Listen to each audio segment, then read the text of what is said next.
Capítulo 9 Mediunidade e Fenômeno. Era considerável o número de amigos encarnados provisoriamente libertos do corpo físico através do sono que se congregavam no vasto salão. Em primeiro lugar, junto da mesa diretora onde Alexandre assumiu a chefia, instalarão-se os alunos diretos e permanentes do generoso e sábio instrutor. Distribuíam-se os demais em turmas sucessivas de segundo plano. Calculei a assistência de companheiros nessas condições em pouco mais de 100 pessoas aproximadamente, exceção dos desencarnados que acorriam até ali em mais vasta expressão. Além do grupo do irmão Francisco que trouxera os tutelados, outras associações da mesma natureza compareciam com os seus pupilos interessados em novas instruções. Observei, porém, uma particularidade. Somente os aprendizes comprometidos com Alexandre podiam relacionar suas dúvidas, pedidos e indagações não em sentido verbal, mas através de consultas que eram previamente transmitidas a ele antes de iniciar a dissertação. Atendendo-me à curiosidade, Sertório, que se mantinha a meu lado, explicou atencioso: há muitas escolas deste gênero para os encarnados que se dispõem a aproveitar os momentos de sono físico. É natural que aos discípulos permanentes desse ou daquele setor caiba o direito de interrogar. Como vemos, não há particularismo. Trata-se de uma questão de ordem dos serviços mesmo, porque os aprendizes de comparecimento eventual terão direitos outros por sua vez nos núcleos a que pertencem. Satisfeito pelo esclarecimento, indaguei: qual o tema da noite? Há programa pré-estabelecido? Há sempre plano organizado para o trabalho, respondeu. Contudo, os temas são improvisados por Alexandre depois de receber as indagações e consultas dos frequentadores habituais. O orientador examina atentamente as questões suscitadas pela maioria e fornece instruções de modo a satisfazer igualmente aos assuntos com minoria de interessados. E poderá informar quanto ao tema provocado pela maioria dos aprendizes nesta noite? Creio que se refere à mediunidade e ao fenômeno em geral. Em seguida, o companheiro, por especial gentileza, convidou-me a integrar na assembleia a equipe dos auxiliares do devotado instrutor que tomara a tribuna iniciando os serviços educativos. Mais do que em outras ocasiões, realçava-se-lhe a figura veneranda e imponente, irradiando a luz que lhe era própria. Alexandre dominava a reunião de trabalhadores e estudantes não pelo magnetismo absorvente dos oradores apaixonados, mas pela bondade simples e pela superioridade sem afetação. Todas as atenções centralizadas nele, começou a explanação com uma rogativa ao Senhor, suplicando-lhe o dom de compreender o auditório e de ser por ele compreendido. Era tocante nova para mim semelhante oração, inteiramente espiritual e sem um mínimo laivo de personalismo. Todavia, quanto mais procurava impessoalizar-se, afirmando-se mero instrumento da vontade divina, mais destacado se tornava o orientador aos meus olhos como verdadeiro expoente de sabedoria, humildade, prudência, fidelidade, confiança e luz. Fim da oração comovedora, começou a falar dirigindo-se aos ouvintes com palavras firmes e diretas. Irmãos, prosseguindo em nossos trabalhos, comentaremos hoje vossos pedidos de orientação mediúnica em face das dificuldades que se vos apresentam na luta de cada dia e que classificais como impedimentos de natureza psíquico-fisiológica. Desejais realizações generosas nos domínios da revelação superior, sonhais conquistas gloriosas e realizações sublimes. Entretanto, há que corrigir vossas atitudes mentais diante da vida humana. Como intentar construções sem bases legítimas, atingir os fins sem atender aos princípios? Não se reduz a fé a simples amontoado de promessas brilhantes, e o conjunto de ansiedades angustiosas que vos possui os corações de modo algum poderia significar a realização espiritual propriamente dita. A edificação do reino interior com a luz divina reclama trabalho persistente e sereno. Não será tão somente ao preço de palavras que erguereis os templos da fé viva. Como acontece a comezinhos serviços de natureza terrestre, é imprescindível a escolha de material, esforços de aquisição, planos deliberados, previamente aplicação necessária, experimentação de solidez, demonstrações de equilíbrio, firmeza de linhas, harmonia de conjunto e primores de acabamento. Alexandre fez ligeira pausa, fixou atentamente a assembleia como se estivesse a transmitir-lhe ondas vigorosas de magnetismo criador e prosseguiu. Reúnem-se aqui muitos irmãos que pretendem desenvolver as percepções mediúnicas. Entretanto, aguardam simples expressões fenomênicas, supondo erroneamente que as forças espirituais permanecem circunscritas a puro mecanismo de forças cegas e fatais sem qualquer ascendente de preparação, disciplina e construtividade.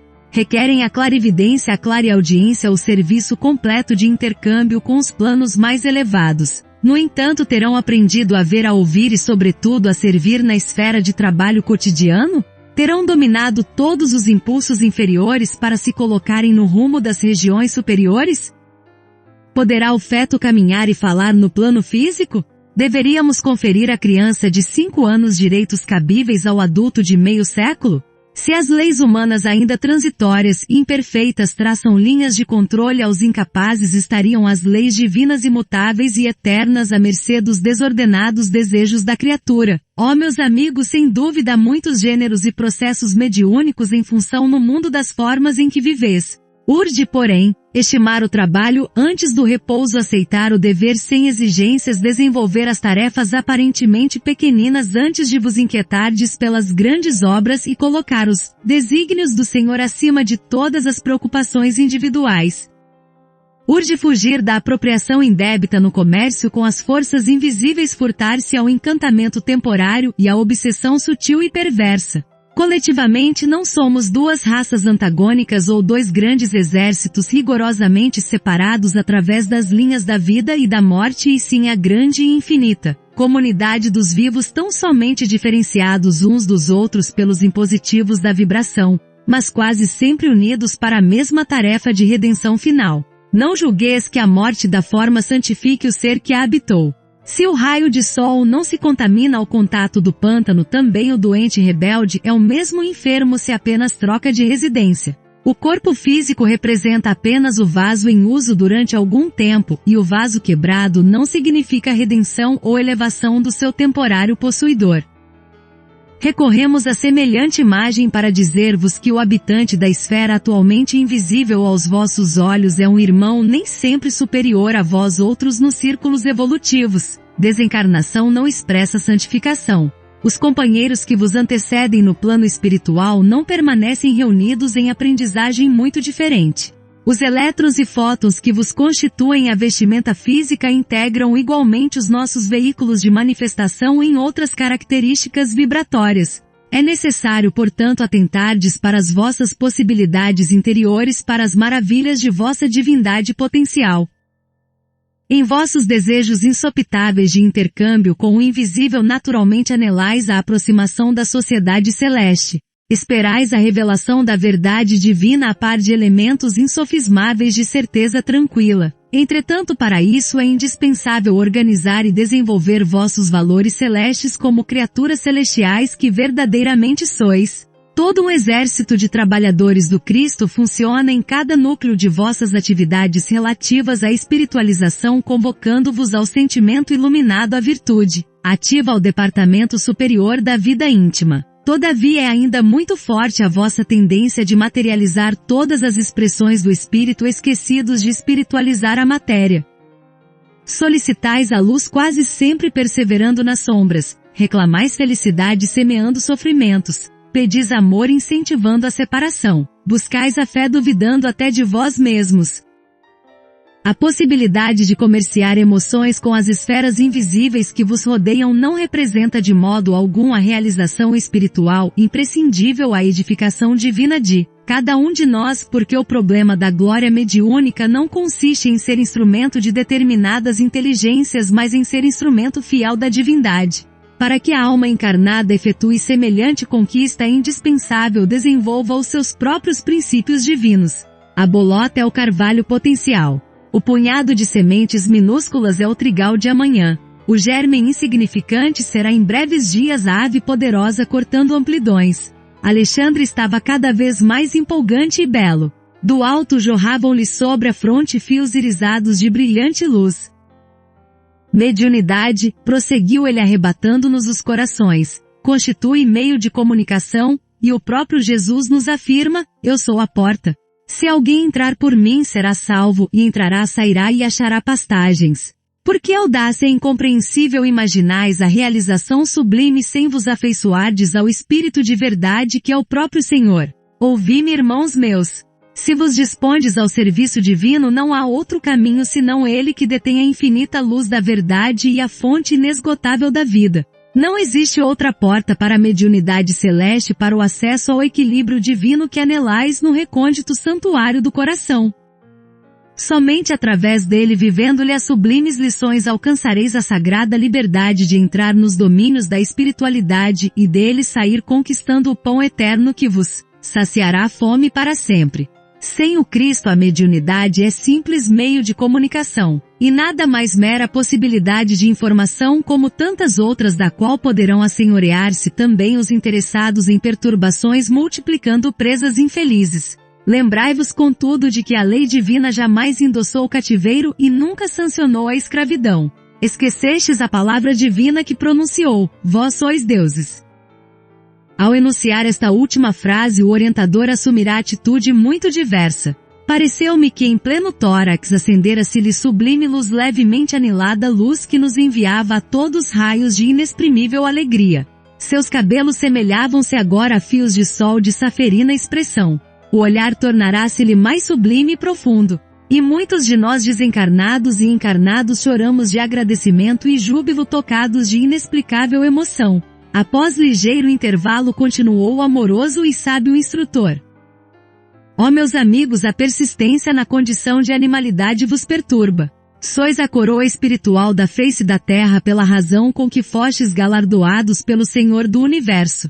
O facho esplendoroso do raciocínio clareia o santuário de vossas consciências, o sublime vos convida ao mais além, irmãos mais velhos vos convocam ao convívio do Pai. No entanto, buscais demorar voluntariamente na fauna da irracionalidade primitiva. No campo vibratório da mente humana sente-se ainda o veneno das víboras ingratas, o instinto dos lobos famulentos, as ciladas das raposas, o impulso sanguinário dos tigres vorazes, a vaidade e o orgulho dos leões. Não acrediteis que semelhantes atributos sejam característicos do corpo mortal, simplesmente são qualidades que o espírito conserva em si, olvidando os patrimônios divinos. Ora, a morte física surpreende as criaturas na atitude que cultivaram. Modificam-se os planos de vibração, mas a essência espiritual é sempre a mesma. Daí o emaranhado de manifestações inferiores nas esferas mediúnicas de vossas atividades. Em muitas ocasiões, ao invés de cultivardes as qualidades positivas de realização com Jesus, permaneceis no fomento de interesses mesquinhos da concorrência humana aos centros passageiros de pura sensação. Tomados de enormes equívocos nos círculos do desenvolvimento medianímico, acreditais seja possível vencer o domínio pesado das vibrações grosseiras cristalizadas pela viciação de muitos séculos, tão somente a força de movimentação mecânica das células materiais. Sem qualquer preparação, intentais a travessia das fronteiras vibratórias, invocando as potências invisíveis de qualquer natureza para o adestramento de forças psíquicas, qual homem leviano que exigisse orientadores ao acaso em plena multidão, esquecido de que nem todos os transeuntes da via pública permanecem em condições de beneficiar, orientar e ensinar. Se as máquinas mais simples da Terra pedem o curso preparatório do operário para que o setor da produção não desmereça em qualidade e quantidade, como esperais que a mediunidade sublime se reduza a serviços automáticos, a puras manifestações de mecanismo fisiológico indene de educação e responsabilidade? Sempre será possível abrir meios de comunicação entre vós outros e os planos que vos são invisíveis, mas não esqueçais de que as afinidades são leis fatais de reunião e integração, nos reinos infinitos do Espírito.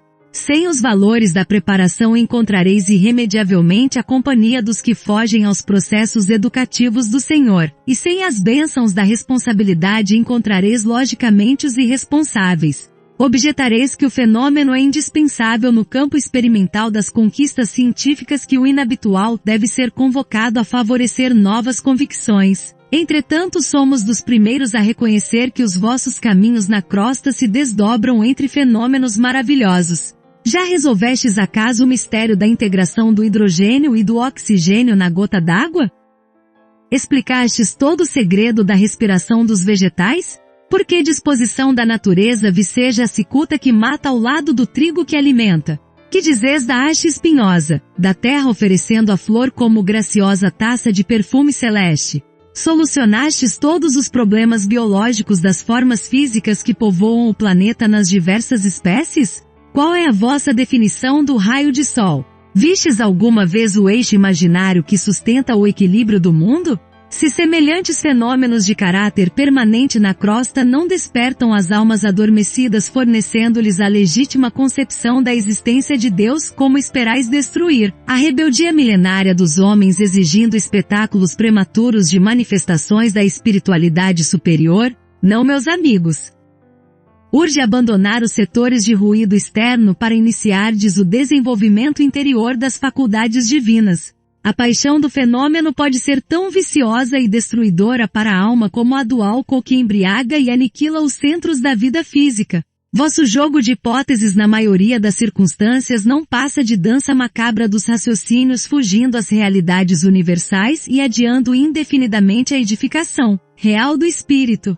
Concordamos convosco em que a experimentação é necessária, que a pesquisa intelectual é o ponto de partida dos grandes empreendimentos evolutivos, que a curiosidade respeitável é mãe da ciência realizadora, que todo e qualquer processo de conhecimento exige campo de observação e trabalho como é imprescindível o material didático nas escolas mais simples.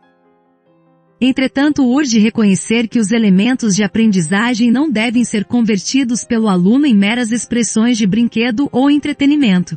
Além disso, ainda que os aprendizes se esclareçam relativamente às lições, é forçoso observar que a informação não é tudo porquanto o esclarecimento educativo é apenas parte do aprendizado. Que dizer dos discípulos que estudam sempre sem jamais aprenderem no terreno das aplicações legítimas? Que dizer dos companheiros portadores de luzes verbais para os outros que nunca se iluminam a si mesmos? Catalogar valores não significa vivê-los. Ensinar o caminho a viajores não demonstra conhecimento direto e pessoal da jornada. Há excelentes estatísticos que nunca visitaram as fontes originais de seus recursos informativos e eminentes geógrafos que raramente saem do lar. Referimo-nos a semelhantes imagens para fazer-vos sentir que se é possível manter atitudes dessa ordem no campo limitado da curta existência na crosta, não se pode fazer o mesmo no reino infinito da vida espiritual em cujos círculos viveis desde agora apesar da vossa condição de criaturas ligadas aos veículos inferiores. Mediunidade não é disposição da carne transitória e sim expressão do espírito imortal. Naturalmente, o intercâmbio aprimorado entre os dois planos requer sadias condições do vaso sagrado de possibilidades fisiológicas que o Senhor vos confiou para a santificação. Todavia, o corpo é instrumento elevado nas mãos do artista que deve ser divino. Se aspirais ao desenvolvimento superior, abandonai os planos inferiores. Se pretendeis o intercâmbio com os sábios, crescei no conhecimento, valorizai as experiências, intensificai as luzes do raciocínio. Se aguardais a companhia sublime dos santos, santificai-vos na luta de cada dia, porque as entidades angélicas não se mantêm insuladas nos júbilos celestes e trabalham também pelo aperfeiçoamento do mundo esperando a vossa angelização. Se desejais a presença dos bons, tornai-vos bondosos por vossa vez. Sem afabilidade e doçura, sem compreensão fraternal e sem atitudes edificantes não podereis entender os espíritos afáveis e amigos elevados e construtivos. Se não seria razoável encontrar Platão ensinando filosofia avançada a tribos selvagens e primitivas, nem Francisco de Assis operando com salteadores, não será admissível a integração dos espíritos esclarecidos e santificados com as almas rigorosamente agarradas às manifestações mais baixas e grosseiras da existência carnal.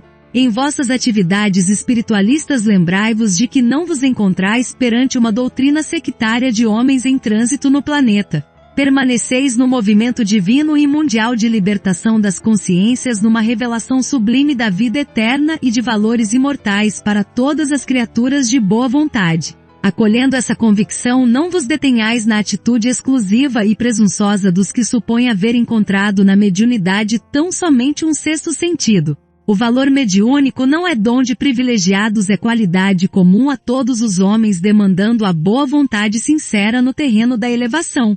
Por agora é inegável que necessitamos das grandes tarefas estimuladoras em que determinados companheiros encarnados são convocados aos grandes testemunhos nesse setor do esclarecimento coletivo na disseminação da fé positiva e edificante. Mas o futuro nos revelará que o serviço dessa natureza pertence a todas as criaturas porque todos nós somos espíritos imortais. Não alimenteis qualquer dúvida.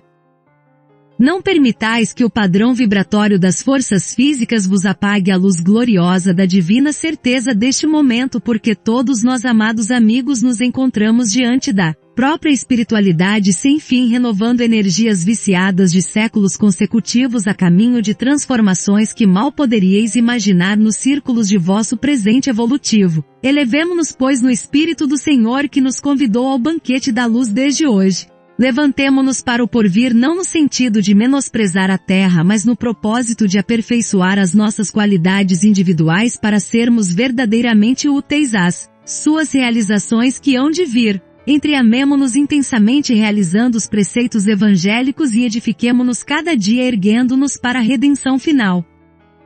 E concluindo a formosa dissertação da noite Alexandre rematou depois de longa pausa apelando sentidamente. Unamo-nos todos no compromisso sagrado de cooperação legítima com Jesus. Se o braço humano modifica a estrutura geológica do planeta rasgando caminhos novos construindo cidades magníficas e proporcionando fisionomia diferente ao curso das águas da Terra intensifiquemos nosso esforço espiritual renovando as disposições milenárias do pensamento animalizado do mundo construindo estradas sólidas para a fraternidade legítima concretizando as obras de elevação dos sentimentos e dos raciocínios das criaturas e formando bases cristãs que santifiquem o curso das relações entre os homens. Não provoqueis o desenvolvimento prematuro de vossas faculdades psíquicas. Ver sem compreender ou ouvir sem discernir pode ocasionar desastres vultosos ao coração. Buscai acima de tudo progredir na virtude e aprimorar sentimentos. Acentuai o próprio equilíbrio e o Senhor vos abrirá a porta dos novos conhecimentos. Se o desejo de transformar o próximo atormentar-vos a alma lembrai-vos de que há 1000 modos de auxiliar sem impor e que somente depois do fruto amadurecido há provisão de sementes, com que atender às necessidades de outros núcleos da semeadura. Desligai-vos do excessivo verbalismo sem obras. Não vos falo aqui tão somente das obras do bem exteriorizadas no plano físico mas muito particularmente das construções silenciosas da renúncia do trabalho de cada dia no entendimento de Jesus Cristo da paciência da esperança do perdão que se efetuam portas adentro da alma no grande país de nossas experiências interiores. Em todos os labores terrestres transformai-vos na vontade de nosso Pai. E em vossos serviços de fé não intenteis fazer baixar até vós os espíritos superiores, mas aprendei a subir até eles conscientes de que os caminhos de intercâmbio são os mesmos. Para todos e mais vale elevar o coração para receber o infinito bem que exigir o sacrifício dos benfeitores. Jamais quebreis o fio de luz que nos liga individualmente ao Espírito Divino. Não permitais que o egoísmo e a vaidade, os apetites inferiores e as tiranias do eu vos empanem a faculdade de refletir a divina luz. Recordai que em nossa capacidade de servir e em nossas posições de trabalho estamos para Deus como as pedras preciosas da terra estão para o sol criador. Quanto mais nobre a pureza da pedra, mais possibilidade apresenta para refletir o brilho solar. Colocai as expressões fenomênicas de vossos trabalhos em segundo plano lembrando sempre de que o Espírito é tudo.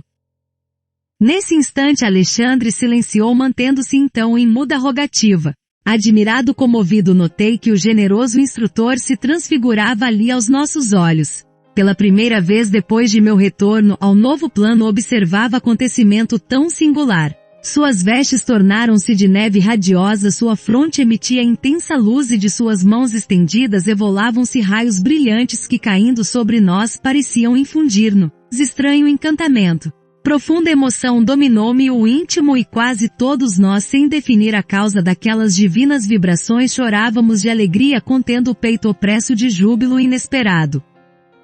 Depois de alguns momentos de êxtase sublime vi que Sertório compreenderá a minha perplexidade.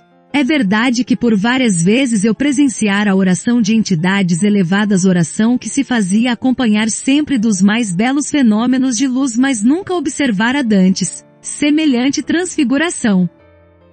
Tocando meu braço de leve, o companheiro acentuou: todas as potências de natureza superior congregaram-se em torno de Alexandre neste momento, transformando-o em intermediário de dádivas para nós. É por isso que ele irradia e resplandece com tamanha intensidade. Compreendi a beleza da cena e a sublimidade da lição.